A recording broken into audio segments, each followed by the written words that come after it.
आज के डेट में लोगों के दांतों से रिलेटेड सबसे कॉमन प्रॉब्लम क्या देखने को मिलती है? आज के समय में दांतों और मुंह का सबसे कॉमन प्रॉब्लम है दांतों का सेंसिटिविटी होना, मुंह का कैंसर, रोटी सब्जियां ये क्या होती है? जैसे गाजर, मूली, खीरा। मिथ है कि ब्रश से बेहतर दातुन होता है। जी नहीं, ब्रश ज़्यादा बेहतर है।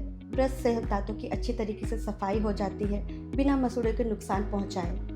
दातुन से मसूड़ा को काफ़ी नुकसान पहुंचता है। जो दातुन का जो टुकड़ा होता है वो मसूड़े में फंसता है और धीरे धीरे वहाँ पॉकेट फॉर्मेशन होता है।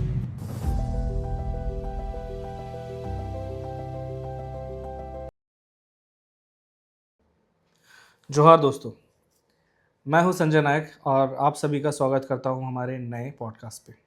आज का एपिसोड बहुत ही स्पेशल होने वाला है क्योंकि आज हमारे साथ मौजूद है एक डेडिकेटेड डेंटल डॉक्टर जिनका नाम है स्वाति कुमारी, जो एक सक्सेसफुल डेंटल क्लिनिक रन करती है घाटशिला में।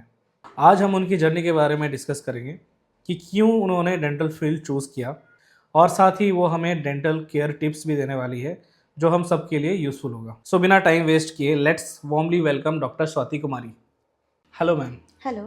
कैसे हैं आप? जी, मैं बहुत अच्छी हूँ। आप कैसे हो? मैं भी ठीक हूँ। मैं चाहता हूँ कि आप हमारे व्यूअर्स को अपना एक शॉर्ट इंट्रोडक्शन दें। जी बिल्कुल। मेरा नाम डॉक्टर स्वाति कुमारी है। मैं डेंटल सर्जन हूँ। मैं रांची की रहने वाली हूँ और पिछले 10 सालों से घाटशिला में ही रह के मेडिकल क्षेत्र में अपना सेवा दे रही हूँ। मैम, आपने डेंटल फील्ड को ही क्यों चुना? डेंटल फील्ड चुनने की मुख्य वजह यही रही है कि मुझे शुरू से ही मेडिकल क्षेत्र में लोगों की मदद करने की इच्छा थी और एक ऐसा प्रोफेशन चाहिए था जिसमें स्किल और प्रैक्टिकल दोनों का अच्छा मेल हो। डेंटल फील्ड में मरीज को तुरंत राहत देने का अवसर मिलता है जो मुझे काफ़ी संतोष देता है। आज के डेट में लोगों के दांतों से रिलेटेड सबसे कॉमन प्रॉब्लम क्या देखने को मिलती है? आज के समय में दांतों और मुंह का सबसे कॉमन प्रॉब्लम है जैसे दांतों में कीड़ा लगना, मुंह से बदबू आना, दांतों का पीलापन, दांतों का सेंसिटिविटी होना, मुंह का कैंसर। रोज़ाना दांतों की सफाई के लिए हमें किस तरह का रूटीन फॉलो करना चाहिए? रोजाना दांतों की सफाई करने के लिए हमें नियमित रूप से 2 बार ब्रश करना बहुत ज़रूरी है। साथ ही माउथ वॉश और फ्लॉस करना भी बहुत ही ज़रूरी है क्योंकि ब्रश करने से मुंह का पूरा खाना नहीं साफ़ हो पाता है। फ्लॉस हमारे दांतों के बीच का खाना साफ़ करने में मदद करता है। हम हमेशा जब भी हम कुछ मीठा या चिपचिपा खाते हैं तो हमें कुल्ला करना भी बहुत ही ज़्यादा ज़रूरी है। स्वस्थ दांतों के लिए हेल्दी डाइट क्या होनी चाहिए? स्वस्थ दांतों के लिए हेल्दी डाइट है मिल्क एंड डेयरी प्रोडक्ट जैसे दही, पनीर, कुरकुरी सब्जियाँ, खुरकुरी सब्जियां ये क्या होती है? जैसे गाजर, मूली, खीरा। ये ओके। चबाने से दांत अपने आप साफ़ होते हैं और मुंह में सलाइवा फॉर्मेशन होता है जो कैविटी दूर करने में मदद करती है। ताज़े फल जैसे कि सेब, नाशपाती, अमरूद, कुछ नट्स ले सकते हैं जैसे कि मूंगफली, तिल। इसमें काफ़ी मिनरल्स पाए जाते हैं जो हेल्दी दांतों के लिए बहुत सही है। पानी भी बहुत इम्पॉर्टेंट है दांतों के लिए, इससे दांत हमारा साफ़ भी होता है। दांतों में कैविटी आने का मेन रीज़न क्या है? दांतों में कैविटी आने का मेन रीज़न है खाना खाने के बाद कुल्ला ना करना, गलत ब्रशिंग टेक्निक। लोग अक्सर सिर्फ सुबह ही ब्रश करते हैं, रात का ब्रश जो कि बहुत इम्पॉर्टेंट है लोग मिस कर जाते हैं। गांव और छोटे शहरों में डेंटल प्रॉब्लम इतना ज़्यादा देखने को क्यों मिलता है? गाँव और छोटे शहरों में डेंटल प्रॉब्लम ज़्यादा देखने को इसलिए मिलता है क्योंकि वहाँ जागरूकता की कमी है। लोगों को पता ही नहीं है कि दिन में 2 बार ब्रश करना है या कुछ खाए तो उस खाने के बाद कुल्ला करना है। अक्सर लोग वहाँ पे दर्द होता है तभी डॉक्टर के पास जाते हैं जिससे कि बीमारियाँ काफ़ी ज़्यादा बढ़ चुकी होती है। लोगों का गलत खान पान, गाँव में लोग ज़्यादा तंबाकू, सिगरेट, गुटखा का सेवन करते हैं। बहुत बार ऐसा होता है कि लोग ट्रीटमेंट को महंगा समझकर डॉक्टर के पास जाते ही नहीं हैं। और मेन रीज़न ये भी है कि गाँव में डेंटल सर्विस उपलब्ध भी नहीं होता है। मैम, एक मिथ है कि ब्रश से बेहतर दातुन होता है। जी नहीं, ब्रश ज़्यादा बेहतर है। ब्रश से दांतों की अच्छी तरीके से सफाई हो जाती है बिना मसूड़े के नुकसान पहुंचाए। दातुन से मसूड़ा को काफ़ी नुकसान पहुंचता है। जो दातुन का जो टुकड़ा होता है वो मसूड़े में फंसता है और धीरे धीरे वहाँ पॉकेट फॉर्मेशन होता है जिसमें वहाँ पे बैक्टीरिया पनपते हैं जो मसूड़ों को धीरे धीरे गलाते हैं और दांत को कमज़ोर बना देते हैं। इसीलिए मेरा मानना है कि ब्रश ही बेहतर है। किस तरह का फूड हैबिट हमारे दांतों के लिए अनहेल्दी होता है? हमारे दांतों के लिए अनहेल्दी फूड है मीठा और चिपचिपा, जैसे चॉकलेट, केक, ये हमारे दांतों में चिपक जाते हैं और कैविटी बनाते हैं। कोल्ड ड्रिंक, ये हमारे इनामल को ख़राब करते हैं। जंक फूड जैसे पिज़्ज़ा, बर्गर, ये हमारे दांतों में चिपक जाते हैं और आसानी से निकलते नहीं हैं और बैक्टीरिया उत्पन्न करते हैं, जो कि हमारे एनामल को डैमेज करते हैं और कैविटी बनाते हैं। बहुत खट्टा भी हमारे दांतों को नुकसान पहुंचाता है, जैसे नींबू, इमली, इन सबों से दांत घिसता है और सेंसिटिविटी उत्पन्न होती है। हमारे दांतों के लिए सिगरेट, तंबाकू, ये भी काफ़ी नुकसानदायक है। इससे दांत पीला होता है और मुंह का कैंसर होने का चांसेस काफ़ी ज़्यादा बढ़ जाता है। छोटे बच्चों के दांतों की केयर कब से शुरू करनी चाहिए? छोटे बच्चों के दांतों के केयर हमें तब से शुरू कर देना चाहिए जब हमारे बच्चों के मुंह में पहला दांत आता है। इनफैक्ट पहला दांत ही नहीं, जब बच्चे जन्म लेते ही हैं, जब उनके मुंह में दांत ना भी हो, तब भी पेरेंट्स को बच्चों के मसूड़े की सफाई करनी चाहिए। आप एक सूती कपड़ा ले सकते हैं, जिसे गीला करके उंगली के सहारे से दांतों की पूरी सफाई किया जा सकता है। अक्सर बच्चे ज़्यादा चॉकलेट, चिप्स ज़्यादा यूज़ करते हैं खाने में, जो दांतों पे चिपका रहता है। तो जब भी बच्चा खाए तो उन्हें कुल्ला कराने की आदत डालें। रात का ब्रश तो बच्चों के लिए बहुत ही ज़्यादा ज़रूरी है, क्योंकि रात को जब बच्चा सोता है तो उस टाइम बैक्टीरिया ज़्यादा दांतों में अटैक करते हैं और कैविटी होने के चांसेस ज़्यादा रहते हैं। बच्चे खुद तो ब्रश नहीं करेंगे, तो इसीलिए उनके पेरेंट्स को एक रोल मॉडल की तरह उन्हें बच्चे को ब्रश करने की आदत सिखानी चाहिए। पेरेंट्सों में ये मिथ होती है कि ये दूध के दांत है, ये तो गिर ही जाएंगे, पर दूध के दांत बच्चे को चबाने, बोलने और पक्के दांतों को सही जगह देने के लिए बहुत ज़रूरी है। इसीलिए बच्चों का दूध का दांतों का देखभाल भी उतने ही ज़रूरी है जितने कि बड़ों का। तंबाकू, गुटखा और सिगरेट ये हमारे दांतों और हमारे मुंह के लिए कितना नुकसानदायक होता है? तंबाकू और गुटखा का सेवन हमारे दांत और मुंह दोनों के लिए काफ़ी नुकसानदायक रहता है। ये हमारे दांतों को पीला बनाता है, दांतों की जड़ों को कमज़ोर करता है। गम्स रिलेटेड काफ़ी प्रॉब्लम हो जाते हैं हमारे तंबाकू लेने से। मुंह में दुर्गंध आना, मुंह का कैंसर को बढ़ावा देना। तंबाकू का सेवन से स्वाद और सूंघने की क्षमता में भी काफ़ी कमी आ जाती है। डायबिटिक पेशेंट में एक्स्ट्रा केयर की ज़रूरत इसलिए होती है क्योंकि डायबिटिक पेशेंट में मसूड़े की प्रॉब्लम ज़्यादा देखी जाती है, जैसे कि पायरिया, दांतों से बदबू आना, मसूड़ों का सूजन। डायबिटिक पेशेंट में शुगर लेवल काफ़ी बढ़ा हुआ रहता है, जिससे कि वुंड हीलिंग में देरी लगती है। अगर कहीं चोट लग गया, कट हो गया, तो वो घाव तेज़ी से भरता है। इसीलिए हमें एक्स्ट्रा केयर की काफ़ी ज़रूरत होती है। डायबिटिक पेशेंट को हम लोग सलाह देते हैं कि वो सॉफ्ट ब्रश यूज़ करें, ज़्यादा दांतों पे ज़्यादा प्रेशर ना ही दे, जिससे मसूड़े में चोट लगने की संभावना होती है। इसीलिए उन लोगों को ज़्यादा एक्स्ट्रा केयर की ज़रूरत होती है। आज के टाइम पे डेंटल ट्रीटमेंट कितना सेफ और कितना पेनलेस हो गया है? आज के टाइम में डेंटल ट्रीटमेंट पूरी तरह से सेफ और पेनलेस है। मॉडल एनेस्थीसिया का असर इतना होता है कि ट्रीटमेंट के टाइम पेन पेशेंट को फील ही नहीं होता है। आज बहुत सारे जेल स्प्रे है, टॉपिकल एनेस्थीसिया है, जिससे पेशेंट को पेन पता ही नहीं चलता है। अच्छे क्लिनिकों में स्टेलाइज इंस्ट्रूमेंट अवेलेबल होते हैं। टेक्नोलॉजी भी काफ़ी बढ़ चुकी है। रोटरी आरसीटी, लेज़र ट्रीटमेंट, जिससे कि काफ़ी कट या सूजन की जो संभावना है वो काफ़ी कम हो चुकी है। डिजिटल एक्सरे, जिसमें रेडिएशन का खतरा काफ़ी कम होता है। माइक्रो सर्जरी और लेजर की वजह से कम सूजन, कम कट होता है, जिसमें इन्फेक्शन का खतरा काफ़ी कम होता है और डरने वाली कोई बात ही नहीं है। दांत निकालने के बाद किन बातों का ध्यान रखना चाहिए?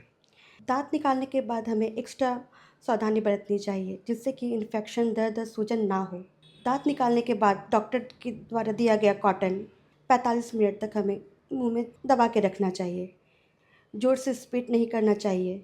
हमें खाने में भी काफ़ी सावधानी बरतनी चाहिए, जैसे कि उस दिन हमें बिल्कुल सॉफ्ट डाइट लेना है। कड़ा गरम मसालेदार खाना बिल्कुल अवॉइड करना है। बार बार थूकना नहीं है, ज़ोर से कुल्ला नहीं करना है। 24 घंटे के बाद हमें हल्के गर्म पानी में नमक डाल के कुल्ला जारी रखना है। कुल्ला हमें दिन भर में कम से कम 4 से 5 बार करना है, पूरे 10 दिन के लिए।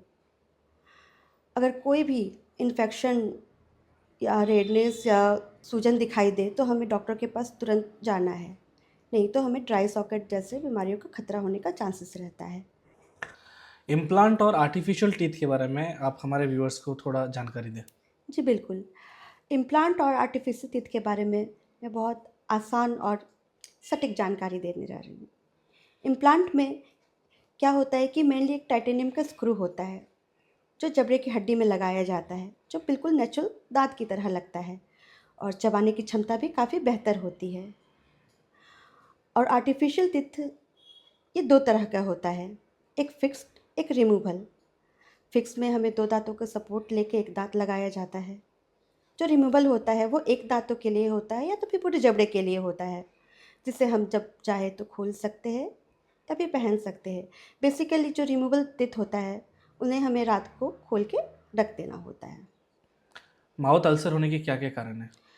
माउथ अल्सर होने के कारण है जैसे कि स्ट्रेस, नींद की कमी, बहुत सारा हार्मोनल चेंजेस जैसे प्रेगनेंसी हो गया, पीरियड्स के ड्यूरिंग भी बहुत सारे लोगों को माउथ अल्सर हो जाते हैं। तीखा खाना, मसालेदार खाने की वजह से भी माउथ अल्सर होने का काफ़ी चांसेस है। पानी की कमी की वजह से, विटामिन्स और मिनरल्स की डिफिशियंसी की वजह से, मेनली विटामिन B12 की डिफिशियंसी से माउथ अल्सर पाया जाता है। सिगरेट, तंबाकू के सेवन से भी काफ़ी ज़्यादा माउथ अल्सर होते हैं। कुछ मेडिकल कंडीशन भी है जैसे डायबिटिक पेशेंट में आप देखेंगे कि माउथ अल्सर काफ़ी पाया जाता है। ल्यूकेमिया के पेशेंट में भी माउथ अल्सर पाया जाता है। डायबिटीज़ में जो मेडिसिन होते हैं वो सलाइवा का फ्लो को कम कर देते हैं। ये मेन रीज़न है कि माउथ अल्सर को बढ़ावा देते हैं। लोगों को डेंटल चेकअप कब करवाना चाहिए? लोगों को डेंटल चेकअप हर 6 महीना में कराना चाहिए। लोग अक्सर सोचते हैं कि जब दर्द होगा तभी डॉक्टर के पास जाए, जबकि ऐसा नहीं है। डेंटल की जो बीमारी होती है मेनली स्टार्टिंग के जो ड्यूरेशन में होता है वो बिल्कुल पेन पता ही नहीं चलता है, जैसे कि मसूड़े में सूजन होना, कैविटी। क्योंकि कैविटी का जो पेन होता है तब तब पेशेंट को महसूस होता है जब वो काफ़ी ज़्यादा बढ़ जाता है, जब कैविटी इन्फेक्शन दांतों के नस तक पहुंच जाता है। शुरुआती दौर में इनका पेशेंट को पता ही नहीं चलता है। जो कैविटी होते हैं जब इनामल में जाते हैं, जो कि वो बहुत सॉलिड लेयर है, पेशेंट को बिल्कुल पता ही नहीं चलता है कि उनके दांतों में कैविटी हो रही है। फिर जब वो धीरे धीरे डेंटिस्ट तक पहुंचता है तब उन्हें हल्का झंझनाहट महसूस होती है। लोग इन सब चीज़ को भी इग्नोर कर देते हैं। जब तक वो उनको पता रियलाइज़ होता है कि पेन बढ़ चुका है तो समस्या काफ़ी ज़्यादा बढ़ जाता है, जिससे हमें रूट कैनाल ट्रीटमेंट करना पड़ जाता है, जो कि थोड़ा कॉस्टली भी हो जाता है और टाइम टेकन भी। इसीलिए नियमित रूप से जांच कराते रहना ही बेहतर है। दांतों में झंझनाहट किन कारणों से होती है? बहुत अच्छा सवाल आपने पूछा। दांतों में झंझनाहट कब होता है? शुरुआती दौर में दांतों में झंझनाहट नहीं होता है। जब आपका इनामल का लेयर घिसता है और डेंटिन एक्सपोज होता है तभी आपको गर्म या ठंडा महसूस होता है। ठीक है। इनामल घिसने का बहुत सारा रीज़न है, जैसे गलत ब्रश टेक्निक हो गया, एसिडिक ड्रिंक जो आजकल लोग बहुत ज़्यादा लेते हैं। एसिडिक ड्रिंक की वजह से क्या होता है कि दांत का इनामल का लेयर धीरे धीरे घिसने लगता है और डेंटल ट्यूबल खुल जाते हैं। यही रीज़न हो जाता है कि जब आप गर्म, ठंडा या फिर कुछ मीठा लें तो आपको झंझनाहट महसूस होता है। आपके क्लिनिक में किन तरह की सर्विसेज अवेलेबल है? हमारे क्लिनिक में दांत निकालना, आर्टिफिशियल टिथ लगाना, टिथ क्लीनिंग, ब्लीचिंग, बच्चों को के दांतों में फ्लोराइड एप्लीकेशन, उनका टिथ फिलिंग, एक्सट्रैक्शन, ये सारी सुविधाएं उपलब्ध है। 3 इम्पॉर्टेंट टिप्स जो हमारे व्यूअर्स अपने दांतों को हेल्दी रख सकें। जी बिल्कुल।